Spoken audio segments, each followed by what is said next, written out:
The biggest presidential debate ever exposed sharp divisions among the Democratic presidential hopefuls as candidates took aim at the newest frontrunner. It often seemed like it was 11 against 1. Senator Elizabeth Warren, the fastest rising candidate in the polls, faced most of the questions from the other contenders on the stage last night. Warren's opponents challenged her on everything from her health care plan to her proposed tax on wealth. They also had a lot to say about President Trump. Ed O'Keefe is outside the debate site in Westerville, Ohio. Ed, what struck you last night? Well, good morning, Anthony. It was the fourth round of debates in the Democratic presidential primary, but the first set against the backdrop of impeachment. And on that issue, there was near universal agreement.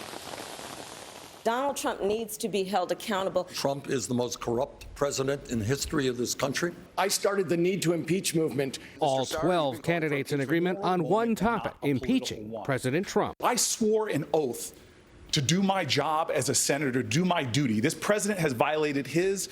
I will do mine.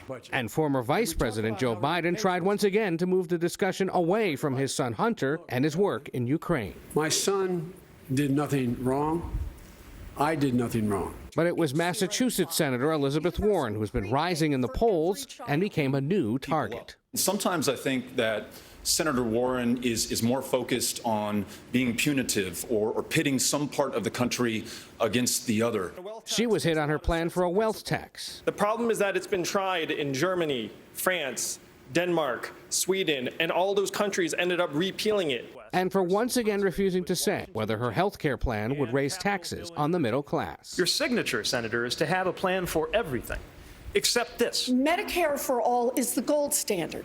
We can pay for this. I've laid out the basic principles. Costs are going to go up for the wealthy. They're going to go up for big corporations. They will not go up for middle-class families. At the end of the day, the overwhelming majority of people will save money on their health care bills. But I do think it is appropriate to acknowledge that taxes will go up. At least Bernie's being honest here and saying how he's going to pay for this and that taxes are going to go up. And I'm sorry, Elizabeth, but you have not said that. Everyone also agreed the president's troop withdrawal from Syria was a mistake. We have an erratic, crazy president who knows not a damn thing about foreign policy. Think about how absurd it is that this president is caging kids on the border and effectively letting ISIS prisoners run free. But they disagreed over how long U.S. troops should remain. You would continue to support having U.S. troops in Syria for an indefinite period of time. You can put an end to endless war without embracing Donald Trump's policy. Will you end the regime change war is the question. What we were doing in Syria was keeping our word. Meanwhile, the night ended with big news for Bernie Sanders, who earned the endorsement of two well-known liberals.